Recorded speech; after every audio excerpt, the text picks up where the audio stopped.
ಬಡತನದಲ್ಲಿ ಬೆಂದು ಹೋದವನು. ಅವನು ಪಟ್ಟಣಕ್ಕೆ ಹೋಗ್ಬೇಕು ಅಂತ ತೀರ್ಮಾನ ಮಾಡ್ಕೊಂಡ. ಬಂದ ಪಟ್ಟಣಕ್ಕೆ, ಸಣ್ಣ ಪುಟ್ಟ ಕೆಲಸ ಮಾಡಿದ. ಅವನ ಜೀವನದ ಗುರಿ ಒಂದೇ, ದುಡ್ಡು ಗಳಿಸ್ಬೇಕು, ತುಂಬ ದುಡ್ಡು ಗಳಿಸ್ಬೇಕು, ಅತ್ಯಂತ ಶ್ರೀಮಂತ ಆಗಬೇಕು, ಹೇಗಾದರೂ ಮಾಡಿ ಜಾಸ್ತಿ ಗಳಿಸ್ಬೇಕು. ದುಡ್ಡು ಗಳಿಸ್ಬೇಕು ಸರಿ, ಎಷ್ಟು ಬೇಗ ಗಳಿಸ್ಬೇಕು ಸರಿ, ಹೇಗಾದರೂ ಗಳಿಸ್ಬೇಕು ಅಂತಿದೆಯಲ್ಲ, ಹೇಗಾದರೂ ದುಡ್ಡು ಗಳಿಸ್ಬೇಕು ಅಂದರೆ ಯಾವಾಗಲೂ ಅದು ನ್ಯಾಯದ ಮೂಲಕನೇ ಬರ್ತದೆ ಅಂತ ಇಲ್ಲ, ಮೋಸ ತಟವಟ ಸಂಬಂಧ ಇಲ್ಲ. ಹೇಗಾದರೂ ಗಳಿಸ್ಬೇಕು, ಆವಾಗ ಮೌಲ್ಯಗಳ ಪತನ ಆಗೋದು ಆವಾಗಲೇ.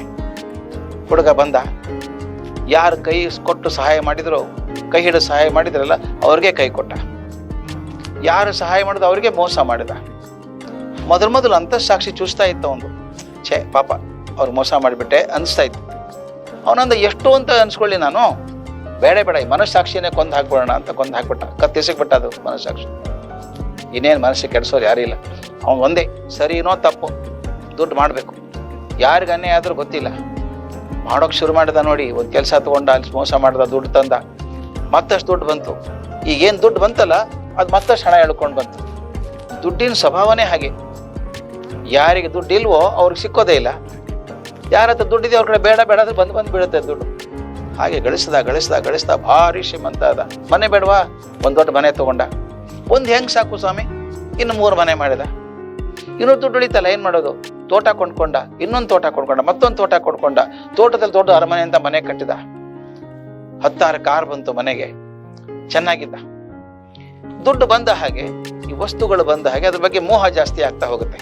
ಓ, ನನ್ನ ಮನೆ, ನನ್ನ ಕಾರು, ನನ್ನ ಮನೆ, ಆ ಬಂಗ್ಲೆ ನೋಡಿ, ಆ ತೋಟ ನಂದು ಅಂತ ಮೋಹ ಜಾಸ್ತಿ ಆಯ್ತು.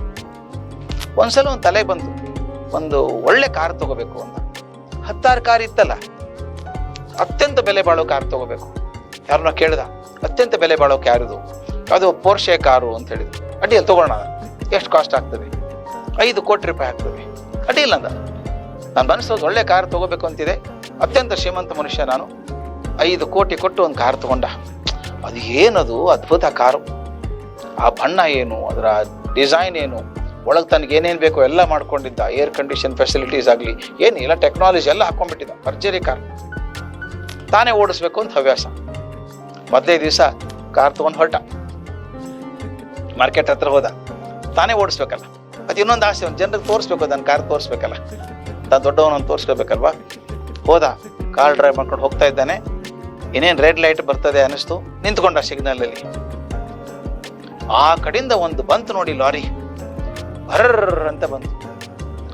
ಇನ್ನೊಂದು ಕಾರಿಗೆ ಓವರ್ಟೇಕ್ ಮಾಡ್ಕೊಂಡು ಬಂದು ಇವನ್ ಕಾರಿಗೆ ಹೊಡ್ಕೊಂಡು ಸಡ ಹೊಡ್ಕೊಂಡು ಹೋಗ್ಬಿಡ್ತು. ಇವನು ಬಲಗಡೆ ಕೂತಿದ್ದಾನಲ್ಲ, ಪಡ ಹೊಡ್ಕೊಂಡೋಯ್ತು.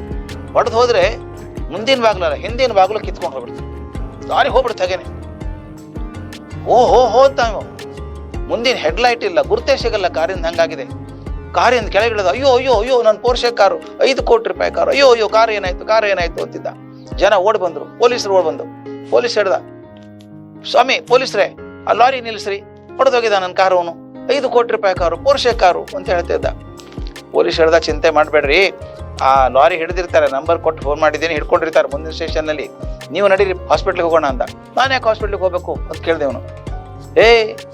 ನಿನ್ನ ಕಾರ್ ಹಾಳಾಗೋಗಿದೆ ನೋಡ್ತೀರಲ್ರಿ, ನಿಮ್ಮ ಕೈ ನೋಡ್ಕೊಡ್ರಿ, ಮುಂಗೈ ಕಿತ್ತು ಹೋಗಿದೆ, ನಿನ್ ಪೂರ ಮುಂಗೈ ಕಿತ್ತೇ ಹೋಗಿದೆ ಪೂರ್ತಿ, ಎಲ್ಲಿದೆ ಕೈ ನಿಮ್ದು ಅಂತ. ಅಯ್ಯೋ ಕೈ ನೋಡ್ಕೊಡ್ರ, ಮುಂಗೈ ಇಲ್ಲ ಅಂತ ದುಃಖ ಇಲ್ಲ ಅವನಿಗೆ. ಅಯ್ಯೋ ನನ್ನ ಕೈಯಲ್ಲಿ 2 ಲಕ್ಷ ರೂಪಾಯಿ ರೋಲೆಕ್ಸ್ ವಾಚ್ ಇತ್ತು, ಅದು ಹೋಯ್ತು ಅಂತ ಹೇಳ್ತಾ ಇದ್ದ. ಪೊಲೀಸ್ ಹೇಳಿದಂತೆ, ನಿನ್ನ ರೋಲೆಕ್ಸ್ ವಾಚ್ ಹಾಳಾಗೋಗ್ಲಿ, ನಿನ್ನ ಕೈನೇ ಇಲ್ಲಲ್ಲ ಅಯ್ಯ, ಯಾವುದ್ರ ಬಗ್ಗೆ ಪ್ರೀತಿ ಇಟ್ಕೋಬೇಕು, ಯಾವುದ್ರ ಬಗ್ಗೆ ಇಟ್ಕೋಬಾರ್ದು ಅಂತ ಗೊತ್ತಿಲ್ವಾ ನಿನಗೆ ಅಂತ ಬೈದಂತೆ. ಸ್ನೇಹಿತರೆ, ಇದು ಕತೆ ಸ್ವಲ್ಪ ಅತಿಶಯೋಕ್ತಿ ಅನ್ನಿಸ್ಬೋದು ನಿಮಗೆ. ಜೀವನದಲ್ಲಿ ಹಾಗೇನೆ, ಎಲ್ಲಿ ಯಾವಾಗ ನಾವು ಹಣಕ್ಕೆ ಕೊಡಬೇಕಾದದಕ್ಕಿಂತ ಹೆಚ್ಚು ಪ್ರಾಮುಖ್ಯತೆ ಕೊಡ್ತೇವೋ, ಹಣದ ಬೆನ್ನತ್ತಿ ಹೋಗ್ತೇವೋ, ಆಗ ಮಾನವೀಯ ಅಂತಃಕರಣಗಳು ಕಮ್ಮಿ ಆಗ್ತವೆ, ಸಂಬಂಧಗಳ ಪ್ರೀತಿ ಕಮ್ಮಿ ಆಗ್ತದೆ. ಅಯ್ಯೋ ಅವನೇನು ಗೆಳೆಯ ಬಿಡು, ಅವನೇನು ಮಾಡ್ತಾನೆ, ದುಡ್ಡು ಮುಖ್ಯ ಆಗ್ಬಿಡುತ್ತೆ. ಗೆಳೆಯರು ಮುಖ್ಯ ಆಗಲ್ಲ. ಸ್ನೇಹಿತರು, ಹೆಂಡಂದ್ರು, ತಂದೆ ತಾಯಂದ್ರು, ಮಕ್ಕಳು ಮುಖ್ಯ ಆಗೋದಿಲ್ಲ, ದುಡ್ಡು ಮುಖ್ಯ ಆಗಿಬಿಡುತ್ತೆ. ಅದರಿಂದ ದಯವಿಟ್ಟು ಜೀವನದಲ್ಲಿ ಸುಖ, ಶಾಂತಿ, ನೆಮ್ಮದಿ ಬೇಕು ಅಂದರೆ ದುಡ್ಡಿನಕ್ಕಿಂತ ಸಂಬಂಧಗಳ ಬಗ್ಗೆ ಹೆಚ್ಚು ಒತ್ತು ಕೊಡಬೇಕು. ಸಂಬಂಧಗಳನ್ನು. ಈ ಸ್ಫೂರ್ತಿದಾಯಕ ಮಾತು ನಿಮಗೆ ಇಷ್ಟವಾದಲ್ಲಿ ನಮ್ಮ ಚಾನಲನ್ನು ಸಬ್ಸ್ಕ್ರೈಬ್ ಮಾಡಿ, ಲೈಕ್ ಮಾಡಿ, ಶೇರ್ ಮಾಡಿ. ಧನ್ಯವಾದಗಳು.